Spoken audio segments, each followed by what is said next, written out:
जय श्री कृष्णा। आप सभी का इस चैनल पर स्वागत है। भक्तजन हो, आज हम भगवत गीता के दूसरे अध्याय सांख्य योग के बारे में बात करने वाले हैं। पिछले अध्याय में हमने अर्जुन विषाद योग के बारे में संज्ञान लिया था। अब इस सांख्य योग की शुरुआत में संजय बोले, उस प्रकार करुणा से व्याप्त और आंसुओं से पूर्ण तथा व्याकुल नेत्रों वाले शोकयुक्त अर्जुन के प्रति भगवान मधुसूदन ने ये वचन कहे। श्री भगवान बोले, हे अर्जुन, तुझे इस असमय में यह मोह किस हेतु से प्राप्त हुआ? क्योंकि न तो यह श्रेष्ठ पुरुषों द्वारा आचरित है, न स्वर्ग को देने वाला है और न कीर्ति को उज्जवल करने वाला है। इसलिए हे अर्जुन, इस तरह नपुंसकता को मत प्राप्त हो, तुझमें यह उचित नहीं जान पड़ती। हे परंतप, हृदय की तुच्छ दुर्बलता को त्याग कर युद्ध के लिए खड़ा हो जाओ। अर्जुन बोले, हे मधुसूदन, मैं रणभूमि में किस प्रकार बाणों से भीष्म पितामह और द्रोणाचार्य के विरुद्ध लड़ूंगा, क्योंकि हे हरिसूदन, वे दोनों ही पूजनीय हैं। इसलिए इन महानुभाव गुरुजनों को न मारकर मैं इस लोक में भिक्षा का अन्न भी खाना कल्याणकारक समझता हूँ, क्योंकि गुरुजनों को मारकर भी इस लोक में रुधिर से सने हुए अर्थ और कामरूप भोगों को ही तो भोगूंगा। हम यह भी नहीं जानते कि हमारे लिए युद्ध करना और न करना, इन दोनों में से कौन सा श्रेष्ठ है, अथवा यह भी नहीं जानते कि उन्हें हम जीतेंगे या हमको वे जीतेंगे। और जिनको मारकर हम जीना भी नहीं चाहते, वे ही हमारे आत्मीय धृतराष्ट्र के पुत्र हमारे मुकाबले में खड़े हैं। इसलिए कायरता रूप दोष से दुर्बल तथा धर्म के विषय में मोहित चित्त हुआ मैं आपसे पूछता हूँ कि जो साधन निश्चित कल्याणकारक है वह मेरे लिए कहिए, क्योंकि मैं आपका शिष्य हूँ। इसलिए आपके शरण हुए मुझको शिक्षा दीजिए, क्योंकि भूमि में निष्कंटक धन धान्य संपन्न राज्य और देवताओं के स्वामीपने को प्राप्त होकर भी मैं उस उपाय को नहीं देखता हूँ जो मेरी इंद्रियों को सुखाने वाले शोक को दूर कर सके। संजय बोले, हे राजन, निद्रा को जीतने वाले अर्जुन अंतर्यामी श्री कृष्ण के प्रति इस प्रकार कहकर फिर श्री गोविंद भगवान से युद्ध नहीं करूँगा, यह स्पष्ट कहकर चुप हो गए। हे भरतवंशी धृतराष्ट्र, अंतर्यामी श्री कृष्ण ने दोनों सेनाओं के बीच में शोक करते हुए उस अर्जुन को हंसते हुए ये वचन बोले। श्री भगवान बोले, हे अर्जुन, तू न शोक करने योग्य मनुष्य के लिए शोक करता है और पंडितों के जैसे वचनों को कहता है, परंतु जिनके प्राण चले गए हैं उनके लिए और जिनके प्राण नहीं गए हैं उनके लिए भी पंडितजन शोक नहीं करते। न तो ऐसा ही है कि मैं किसी काल में नहीं था, तू नहीं था, अथवा ये राजा लोग नहीं थे, और न ऐसा ही है कि इससे आगे हम सब नहीं रहेंगे। जैसे जीवात्मा की इस देह में बालकपन, जवानी और वृद्धावस्था होती है, वैसे ही अन्य शरीर की प्राप्ति होती है। उस विषय में धीर पुरुष मोहित नहीं होता। हे कुंती पुत्र, सर्दी गर्मी और सुख दुख देने वाले इंद्रिय और विषयों के संयोग तो उत्पत्ति विनाशशील और अनित्य है। इसलिए हे भारत, उसको तू सहन कर, क्योंकि हे पुरुष श्रेष्ठ, सुख दुख को समान समझने वाले जिस धीर पुरुष को ये इंद्रिय और विषयों के संयोग व्याकुल नहीं करते, वह मोक्ष के योग्य होता है। असत वस्तु की सत्ता नहीं है और सत का अभाव नहीं है। इस प्रकार तत्वज्ञानी पुरुषों द्वारा इन दोनों का ही तत्व देखा गया है। नाश रहित तो तू उसको जान, जिससे यह संपूर्ण जगत दृश्य वर्ग व्याप्त है। इस अविनाशी का विनाश करने में भी कोई समर्थ नहीं है। इस नाश रहित अप्रमेय नित्य स्वरूप जीवात्मा के ये सब शरीर नाशवान कहे गए हैं। इसलिए भरतवंशी अर्जुन, तू युद्ध कर। जो उस आत्मा को मारने वाला समझता है तथा जो इसको मरा जानता है, वे दोनों ही नहीं जानते, क्योंकि यह आत्मा वास्तव में न तो किसी को मारता है और न किसी के द्वारा मारा जाता है। यह आत्मा किसी काल में भी न तो जन्मता है और न मरता ही है, तथा न यह उत्पन्न होकर फिर होने वाला ही है, क्योंकि यह अजन्मा, नित्य, सनातन और पुरातन है। शरीर के मारे जाने पर भी यह नहीं मारा जाता है। हे पृथापुत्र अर्जुन, जो पुरुष इस आत्मा को नाश रहित, नित्य, अजन्मा और अव्यय जानता है, वह पुरुष कैसे किसको मरवाता है और कैसे किसको मारता है। जैसे मनुष्य पुराने वस्त्रों को त्याग कर दूसरे नए वस्त्रों को ग्रहण करता है, वैसे ही जीवात्मा पुराने शरीरों को त्याग कर दूसरे नए शरीर को प्राप्त होता है। इस आत्मा को शस्त्र काट नहीं सकते, इसको आग जला नहीं सकती, इसको जल गीला नहीं कर सकता और वायु इसको सुखा नहीं सकती, क्योंकि यह आत्मा अछेद्य है, यह आत्मा अक्लेद्य है और निसंदेह अशोष्य है तथा यह आत्मा नित्य, सर्वव्यापी, अचल, स्थिर रहने वाला और सनातन है। यह आत्मा अव्यक्त है, यह आत्मा अचिंत्य है और यह आत्मा विकार रहित कहा जाता है। इससे हे अर्जुन, इस आत्मा को उपर्युक्त प्रकार से जानकर तू शोक करने के योग्य नहीं है, अर्थात तुझे शोक करना उचित नहीं है। किंतु यदि तू इस आत्मा को सदा जन्म लेने वाला तथा सदा मरने वाला मानता है, तो भी हे महाबाहो, तू इस प्रकार शोक करने को योग्य नहीं है, क्योंकि इस मान्यता के अनुसार जन्मे हुए की मृत्यु निश्चित है और मरे हुए का जन्म निश्चित है। इससे भी इस बिना उपाय वाले विषय में तू शोक करने के योग्य नहीं है। हे अर्जुन, संपूर्ण प्राणी जन्म से पहले अप्रकट थे और मरने के बाद भी अप्रकट हो जाते हैं, केवल बीच में ही प्रकट है। फिर ऐसी स्थिति में क्या शोक करना। कोई एक महापुरुष ही इस आत्मा को आश्चर्य की भांति देखता है और वैसे ही दूसरा कोई महापुरुष ही इसके तत्व का आश्चर्य की भांति वर्णन करता है तथा दूसरा कोई अधिकारी पुरुष ही इससे आश्चर्य की भांति सुनता है और कोई कोई तो सुनकर भी इसको नहीं जानता। हे अर्जुन, यह आत्मा सबके शरीरों में सदा ही अवध्य है। इस कारण संपूर्ण प्राणियों के लिए तू शोक करने के योग्य नहीं है तथा अपने धर्म को देखकर भी तू भय करने योग्य नहीं है, अर्थात तुझे भय नहीं करना चाहिए, क्योंकि क्षत्रिय के लिए धर्मयुक्त युद्ध से बढ़कर दूसरा कोई कल्याणकारी कर्तव्य नहीं है। हे पार्थ, अपने आप प्राप्त हुए और खुले हुए स्वर्ग के द्वार रूप इस प्रकार के युद्ध को भाग्यवान क्षत्रिय लोग ही पाते हैं। किंतु यदि तू इस धर्म युद्ध को नहीं करेगा तो स्वधर्म और कीर्ति को खोकर पाप को प्राप्त होगा तथा सब लोग तेरी बहुत काल तक रहने वाली अपकीर्ति भी कथन करेंगे और मान्य पुरुष के लिए अपकीर्ति मरण से भी बढ़कर है। और जिनकी दृष्टि में तू पहले बहुत सम्मानित होकर अब लघुता को प्राप्त होगा, वे महारथी लोग तुझे भय के कारण युद्ध में हटा हुआ जानेंगे। तेरे वैरी लोग तेरे सामर्थ्य की निंदा करते हुए तुझे बहुत से न कहने योग्य वचन भी कहेंगे। उससे अधिक दुख और क्या होगा। या तो तू युद्ध में मारा जाकर स्वर्ग को प्राप्त होगा अथवा संग्राम में जीतकर पृथ्वी का राज्य भोगेगा। इस कारण हे अर्जुन, तू युद्ध के लिए निश्चित करके खड़ा हो जा। जय पराजय, लाभ हानि और सुख दुख को समान समझकर उसके बाद युद्ध के लिए तैयार हो जा।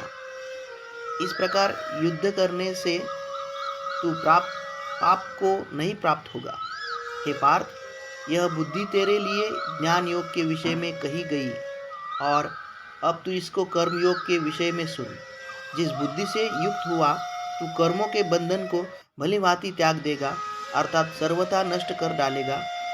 इस कर्मयोग में आरंभ का अर्थात बीज का नाश नहीं है और उल्टा फल रूप दोष भी नहीं है, बल्कि इस कर्मयोग रूप धर्म का थोड़ा सा भी साधन जन्म मृत्यु रूप महान भय से रक्षा कर लेता है।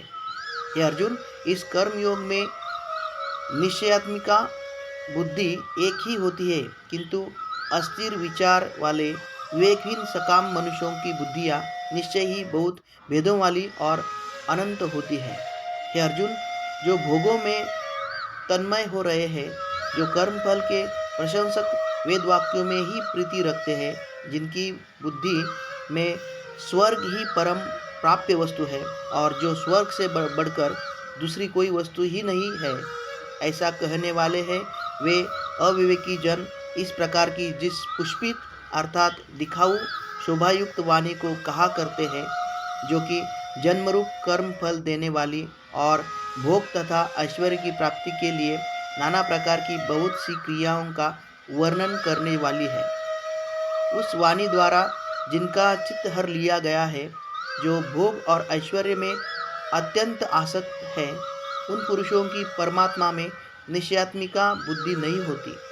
हे अर्जुन, उपर्युक्त प्रकार से तीनों गुणों के कार्य रूप समस्त भोगों और उनके साधनों का प्रतिपादन करने वाले हैं। इसलिए तू उन भोगों और उनके साधनों में आसक्तिहीन हर्ष शोकादि द्वंद्वों से रहित नित्य वस्तु परमात्मा में स्थित योग क्षेम को न चाहने वाला और स्वाधीन अंतकरण वाला हो। सब ओर से परिपूर्ण जलाशय के प्राप्त हो जाने पर छोटे जलाशय में मनुष्य का जितना प्रयोजन रहता है, ब्रह्म को तत्व से जानने वाले ब्राह्मण का समस्त वेदों में उतना ही प्रयोजन रह जाता है। तेरा कर्म करने में ही अधिकार है, उनके फलों में कभी नहीं।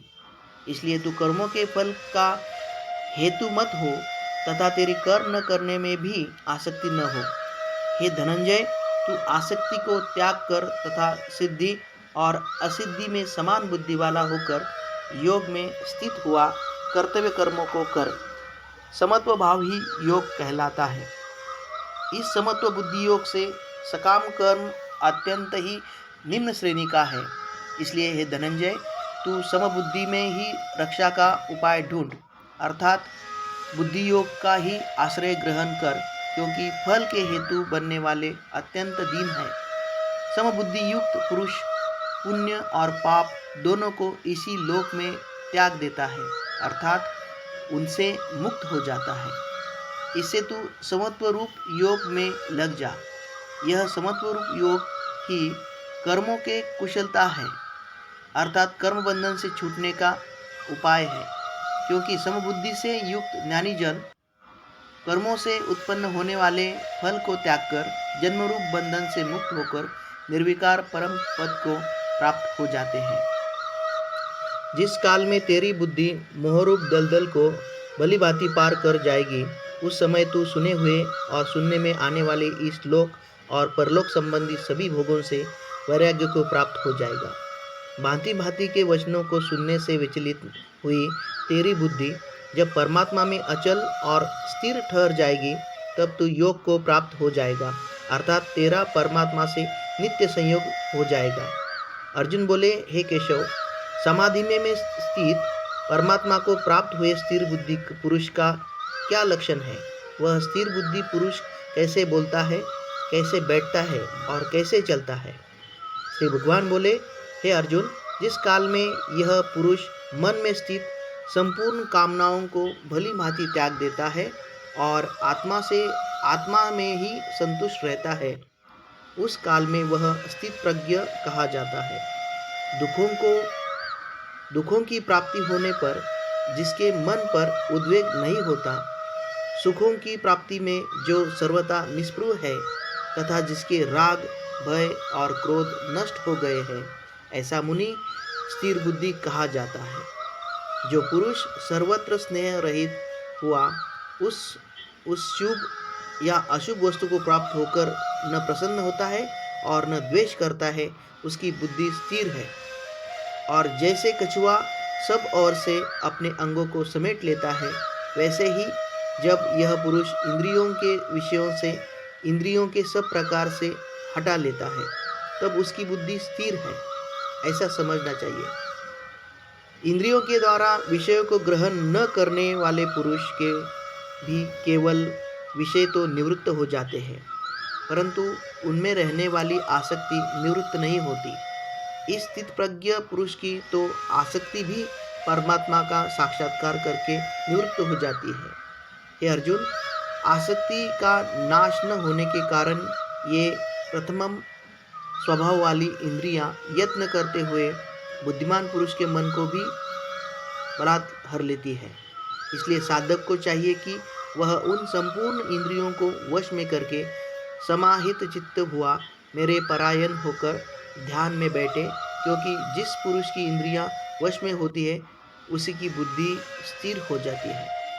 विषयों का चिंतन करने वाले पुरुष की उन विषयों में आसक्ति हो जाती है।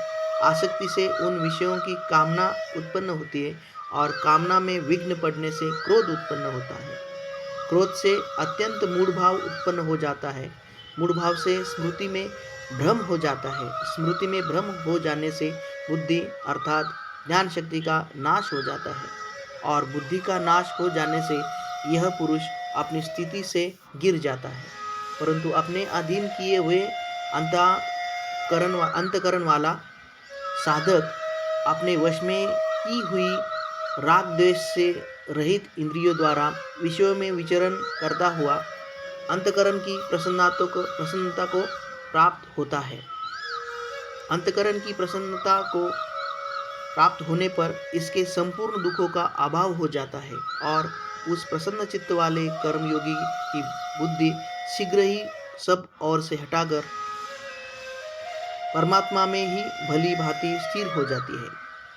न जीते हुए मन और इंद्रियों वाले पुरुष में निश्चयात्मिका बुद्धि नहीं होती और उस अयुक्त मनुष्य के अंतकरण में भावना भी नहीं होती तथा भावनाहीन मनुष्य को शांति नहीं मिलती और शांति रहित मनुष्य को सुख कैसे मिल सकता है, क्योंकि जैसे जल में चलने वाली नाव को वायु भर लेती है, वैसे ही विषयों में विचरती हुई इंद्रियों में से मन जिस इंद्रिय के साथ रहता है वह एक ही इंद्रिय इस अयुक्त पुरुष की बुद्धि को हर लेती है। इसलिए है महाबाहो, जिस पुरुष की इंद्रियों के विषयों से सब प्रकार निग्रह की हुई है उसकी बुद्धि स्थिर है। संपूर्ण प्राणियों के लिए जो रात्रि के समान है, उस नित्य ज्ञान स्वरूप परमानंद की प्राप्ति में स्थित प्रज्ञ योगी जागता है और जिस नाशवान सांसारिक सुख की प्राप्ति में सब प्राणी जागते हैं, परमात्मा के तत्व को जानने वाले मुनि के लिए वह रात्रि के समान है। जैसे नाना नदियों के जल सब ओर से परिपूर्ण अचल प्रतिष्ठा वाले समुद्र में उसको विचलित न करते हुए ही समा जाते हैं, वैसे ही सब भोग जिस स्थित प्रज्ञ पुरुष में किसी प्रकार का विकार उत्पन्न किए बिना ही समा जाते हैं, वही पुरुष परम शांति को प्राप्त होता है, भोगों को चाहने वाला नहीं। जो पुरुष संपूर्ण कामनाओं को त्याग कर ममता रहित, अहंकार रहित और स्पृहा रहित हुआ विचरता है, वही शांति को प्राप्त होता है, अर्थात वह शांति को प्राप्त होता है। हे अर्जुन, यह ब्रह्म को प्राप्त हुए पुरुष की स्थिति है। इसको प्राप्त होकर योगी कभी मोहित नहीं होता और अंतकाल में भी इस ब्राह्मी स्थिति में स्थित होकर ब्रह्मानंद को प्राप्त हो जाता है। इस प्रकार उपनिषद, ब्रह्म विद्या तथा योग शास्त्र रूप श्रीमद् भगवद गीता के श्री कृष्ण अर्जुन संवाद में सांख्य योग नामक द्वितीय अध्याय पूर्ण हुआ। जय श्री कृष्ण।